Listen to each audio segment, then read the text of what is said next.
पिछले एपिसोड अर्थात 14वें एपिसोड में आपने सुना कि ब्रिजाभार अहिर के यहाँ से चल देता है। अहिर क्रोधित होकर ब्रिजाभार को पकड़ लेता है और उसका हाथ पैर बांध देता है। तब अहिर ब्रिजाभार को लेकर चंपापुर के राजा भीमसेन के यहाँ जाता है। ब्रिजाभार पर चोरी का इल्ज़ाम लगाता है। लाडली ब्रिजाभार को मुक्त कर देती है। तब ब्रिजाभार लाडली के स्वयंवर में पहुंचता है। लाडली को स्वयंवर में जीतता है। तब राजा भीमसेन लाडली और ब्रिजाभार को महल से निकाल देते हैं। तब लाडली और ब्रिजाभार उसी नगर के जंगल में बंगला बनाकर रहने लगते हैं। तब राजा भीमसेन वहीं पर शिकार करने आते हैं। वहीं पर राजा भीमसेन से ब्रिजाभार की नोक झोंक होती है। अब अगले एपिसोड अर्थात 15वें एपिसोड की कहानी विस्तार से सुनिए। जब ब्रिजाभार राजा से कहता है कि एक भी कान कटे जानवर का शिकार करोगे तो मैं आपको ख़त्म कर दूंगा, तो राजा भीमसेन कहते हैं कि तुमको चंपापुर शहर से खदेड़ दिए तो जंगल में आकर बंगला बना लिया और अब मेरा यात्रा खराब कर रहे हो, जाओ अपना काम करो। इतना कहकर राजा जंगल में चले जाते हैं। शिकार खोजने लगते हैं, लेकिन बिना कान कटा जानवर उनको एक भी जंगल में नहीं मिलता है। खोजते खोजते हैरान हो जाते हैं। जब एक भी जानवर राजा को जंगल में बिना कान कटे नहीं मिलता है तो राजा भीमसेन क्रोधित हो जाते हैं और सिपाहियों को आदेश देते हैं कि बुढ़वा ने ही यात्रा पर रोक टोक किया है, इसलिए ऐसा हो रहा है। जाकर बुढ़वा को उठाकर जमुना में फेंक दो। सिपाही के साथ साथ राजा भीमसेन भी बुढ़वा के बंगले में आते हैं। आपको बता देता हूँ कि अब वहाँ चंपापुर में अब बूढ़े के भेष में ही ब्रिजाभार लाडली को स्वयंवर से जीता था, इसलिए अभी ब्रिजाभार बूढ़े के भेष में ही है। सिपाही जाकर बूढ़े को पकड़ लेते हैं और तब लाडली अपने पिता से प्रार्थना करने लगती है कि मेरे स्वामी का जान छोड़ दीजिए, क्यों हमको विधवा बना रहे हैं? आपके कहने से हम लोग जंगल में आकर गुजारा कर रहे हैं, इनका सारा कसूर माफ़ कर दीजिए। परंतु राजा भीमसेन नहीं मानते हैं। सिपाही बुढ़वा को पकड़कर घसीटने लगते हैं और घसीट कर ले जाने लगते हैं। तब बुढ़वा अपना गुरु जी का सुमिरन करने लगता है। तब बूढ़ा 18 वर्ष का नौजवान बन जाता है। उसका ललाट चमकने लगता है। तब ब्रिजाभार अग्नि का तेगा पकड़कर चलाने लगता है। चारों ओर आग की बारिश होने लगती है।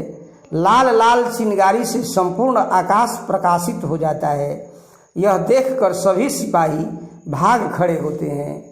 यह सब दृश्य जब राजा भीमसेन देखते हैं तो जान जाते हैं कि यही कुंवर ब्रिजाभार है। तब राजा भीमसेन हाथ जोड़कर ब्रिजाभार से माफ़ी मांगने लगते हैं। कहते हैं कि अनजाने में हमसे यह सब गलती हो गया है, मुझे माफ़ कर दीजिए। यह सब दृश्य लाडली देखती है तो मन में आनंदित हो जाती है और अपने भाग्य का बखान करने लगती है। और राजा भीमसेन कहते हैं कि मेरे मन में शंका था कि जो जादू का कटोरा गिरा दिया वह कोई साधारण व्यक्ति नहीं हो सकता, परंतु अज्ञानतावश हमसे यह सब गलती हो गया। मेरा कसूर माफ़ कर दो और चलो महल में चलते हैं। तब राजा भीमसेन ब्रिजाभार और लाडली को लेकर चंपापुर शहर के महल में आते हैं और बंगला गायब हो जाता है। धूमधाम से राजा भीमसेन ब्रिजाभार और लाडली का शादी कराते हैं। शादी के बाद ब्रिजाभार लाडली से कहता है कि अभी तुम अपने पिता के घर में रहो, मैं लीलापुर जा रहा हूँ, उधर से लौट कर आऊँगा तब तुमको अपने साथ लेकर चलूँगा। लाडली ब्रिजाभार का बात मान लेती है और ब्रिजाभार लीलापुर के लिए चल देता है। रास्ते में अपने गुरु का स्मरण करके लीलापुर का राह दिखाने का प्रार्थना करता है। तब गुरु आकाशवाणी द्वारा बताते हैं कि बीच रास्ते में एक नदी है, नदी पर पहरेदार के रूप में फूलकुंवरी है। वह पूतना राक्षसी है, लोगों को पकड़ पकड़ कर खा जाती है। इससे सावधान रहना होगा। ऐसे जाओगे तो तुम्हारा प्राण संकट में पड़ जाएगा। तुम बालक का भेष बना लो और आगे नदी की ओर जाओ, सब शुभ होगा। तब कुंवर अपने गुरु का सुमिरन करके बालक का रूप पकड़ लेता है और 5 वर्ष का बालक बन जाता है और राह में आगे जाने लगता है। नदी के पास पहुंचता है। नदी के तट पर बैठी फूलकुंवरी पूतना बालक को आते हुए देखती है तो प्रसन्न होती है, परंतु बालक जब पास में आ जाता है तो सोचती है कि यह बालक तो बहुत छोटा है, नादान है, इसके खाने से मेरा पेट नहीं भरेगा।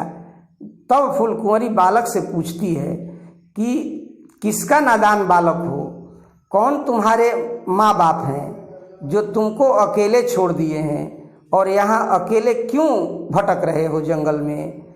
अपना सारा हाल मुझे बताओ। तब बालक कहता है कि मेरा कोई माँ बाप नहीं है।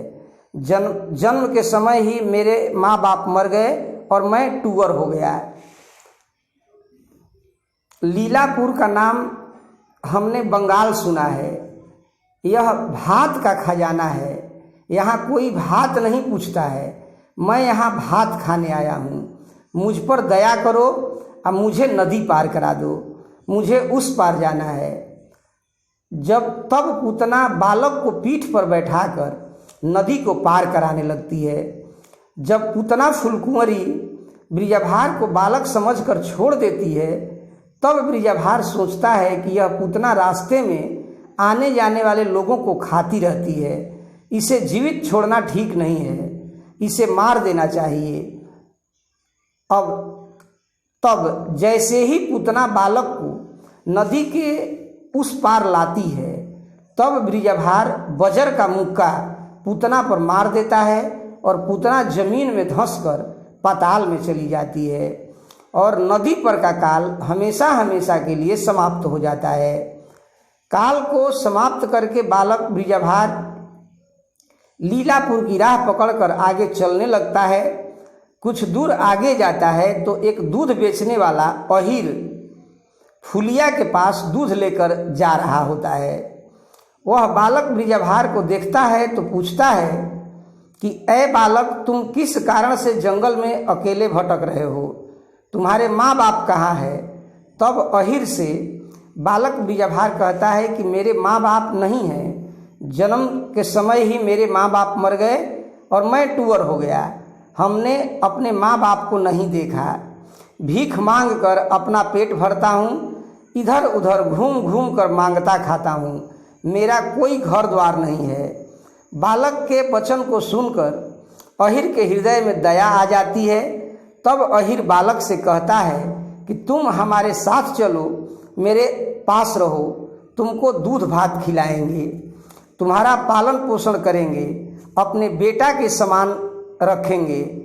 तब बालक अहीर के साथ चलने को तैयार हो जाता है और अहीर के साथ चल देता है। आगे आगे अहीर चलता है, पीछे पीछे बालक चलता है। बालक को साथ में लेकर अहीर दूध देने के लिए फुलिया फूलकुंवरी के महल में पहुंचता है और दूध देता है। तो फुलिया बालक को देखकर अहीर से पूछती है कि यह बालक कौन है जिसे तुम साथ लेकर घूम रहे हो? तब अहीर कहता है कि यह बालक मुझे जंगल में मिला है।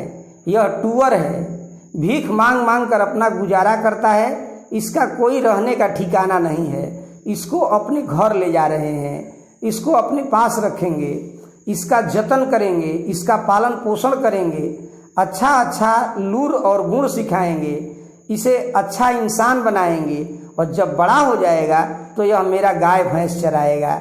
बेटा के समान इसको रखेंगे। तब फुलिया अहीर से कहती है कि जितना लावारिस धन होता है वह राज्य के राजा का धन होता है, इसलिए इस बालक को मुझे दे दो, अर्थात मेरे पास छोड़ दो।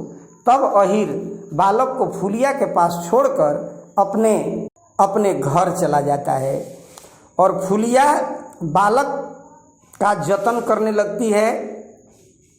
बालक को खिलाने के लिए दाल भात लाती है तो बालक मुंह बिचका कर मुंह फेर लेता है, परंतु दाल भात नहीं खाता है।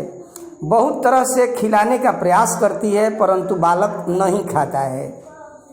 तब फुलिया कटोरी में बालक के लिए दूध लाती है, तब बालक घट घट दूध पी जाता है। फुलिया बालक को नहलाती है, अच्छा पोशाक पहनाती है और रात को फुलिया और फुलकुंवरी दोनों बहनें साथ में बालक को खिलाती पिलाती है। तब दोनों बहनें सोने के लिए चलती है तो फुलिया बालक को लेकर अपने साथ पलंग पर सोने जाने लगती है। तब फुलकुंवरी अपने बहन फुलिया से कहती है कि इस बालक को अपने साथ पलंग के सेज पर मत सुलाओ, रात में पेशाब कर देगा तो सारा सेज खराब हो जाएगा। तब फुलिया और फुलकुंवरी दोनों पलंग पर फूल के सेज पर सोती है और बालक को बगल में दूसरे पलंग पर दरी बिछाकर सुला देती है और फिर दोनों बहनें सो जाती हैं। आधी रात में अचानक बालक जग कर रोने लगता है। तब फुलकुंवरी फुलिया से कहती है कि बालक को रख कर तुमने कबाहट मोल लिया है, झूठ मूठ के बालक को अपने पास रख लिया। तुमने यह सोने में खलल डाल रहा है। अहिर ले जा रहा था, ले जाने देती, नाहक में आफत मोल ली हो। तब फुलिया कहती है कि जब ससुरा जाओगी, तुमको जब बालक होगा तो कैसे यह सब बर्दाश्त करोगी। यह बालक अभी नादान है, सोते वक्त रात में चिहुक कर रुदन कर रहा है और तुम ऐसे परेशान हो रही हो। मत घबराओ, चुपचाप सो। तब फुलकुंवरी फुलिया के बात को सुनकर चुप हो जाती है। तब फुलिया बालक को अपने गोद में लेकर अपने पलंग पर सो जाती है और तब दोनों बहनें निर्भेद सोती है। जब बालक को दोनों बहनें अपने बीच में एक ही पलंग पर लिटाकर निर्भेद सो जाती है, तब बालक ब्रिजाभार अपने गुरु का सुमिरन करता है और 18 साल का बांका नौजवान बन जाता है और एक पांव फुलिया के ऊपर और दूसरा पांव फुलकुंवरी के ऊपर फेंक देता है। तब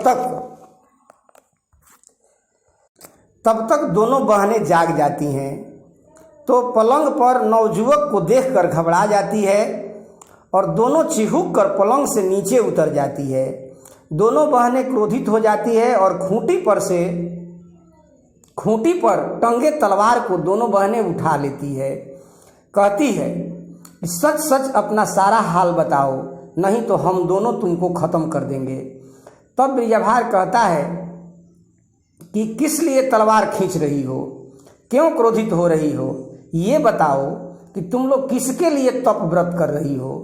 तब दोनों बहनें कहती हैं कि दगाबाज, तुम नहीं जानते हो, दक्षिणी शहर में एक कुंवर ब्रिजाभार है, एक अत्यंत सिद्ध योगी है, सोरठपुर से 8 तिरिया को लेकर आया है। उसी के लिए हम दोनों बहनें मिलजुल कर तप व्रत कर रही हैं। तब कुंवर ब्रिजाभार कहता है कि मेरा ही नाम कुंवर ब्रिजाभार है, मैं ही सोरठपुर से 8 कन्याओं को लेकर आया हूँ। तब फुलिया फुलकुंवरी कहती है कि जब तुम ही ब्रिजाभार हो, तुम ही 8 कन्याओं को लाए हो, तो तुम 8 कन्याओं का नाम बताओ। यदि 8 का नाम सत्य सत्य नहीं बताओगे तो हम लोग तुम्हारी हत्या कर देंगे। तब ब्रिजाभार 8 कन्याओं का नाम बताता है, सोरठी, जमुनी, जयंती, देवकन्या, फुलवंती, ननदी, भौजाई और निर्जल मालिन। यही 8 कन्याएं हैं जो इस समय दक्षिणी शहर में हैं। तब फुलकुंवरी ब्रिजाभार से कहती है कि नाम बताने से हम लोग तुम पर विश्वास नहीं करेंगे, तुम जाकर 8 कन्याओं को हम लोगों के सामने ला कर दिखाओ, हम लोग तुम पर विश्वास करेंगे कि तुम ही ब्रिजाभार हो। तब हम दोनों हंसी खुशी से तुमसे शादी करेंगे। तब ब्रिजाभार कहता है कि दक्षिणी शहर बहुत दूर है, जाने में 12 वर्ष लगेगा और लौटने में 24 वर्ष बीत जाएगा। तब तक हम लोगों की जवानी खत्म हो जाएगी, हम लोगों की जवानी चली जाएगी। तब फुलिया फुलकुंवरी कहती है कि हम लोग एक उड़न खटोला दे रहे हैं, उसी में असवार हो जाओ और क्षण भर में पहुंच जाओ और जल्दी से सबको लेकर हम लोगों के पास आ जाओ, ज़्यादा समय नहीं लगेगा। तब ब्रिजभार उड़न खटोला पर बैठकर पवन के वेग से उड़न खटोला उड़ा देता है और दक्षिणी शहर के लिए चल देता है और आधी रात को दक्षिणी शहर में अपने महल में पहुंचता है और हेमंती के महल के द्वार पर खड़ा होकर कहता है कि त्रिया केवाड़ी खोलो। तब जब ऐसा आवाज़ सुनकर अंदर से हेमंती पूछती है कि कौन है इतने रात को द्वार पर खड़ा है। तब बाहर से ब्रिजभार कहता है कि हम तुम्हारे पति हैं, तुम्हारे पिया हैं, दरवाज़ा खोलो। तब अंदर से हेमंती कहती है कि वो तो लीलापुर गए हैं, 24 बरस में आएंगे, तब आप अभी कैसे आ गए। तब ब्रिजभार कहता है कि हम उड़न खटोला से आए हैं, इसलिए जल्दी आ गए, तुम दरवाज़ा खोलो। तब घर के अंदर से हेमंती कहती है कि दाएं पैर के अंगूठे से दरवाज़ा को छुओ, दरवाज़ा खुल जाएगा। तब ब्रिजभार अंगूठे से दरवाज़ा को छूता है, किवाड़ खुल जाता है। ब्रिजभार घर के अंदर आता है और हेमंती से कहता है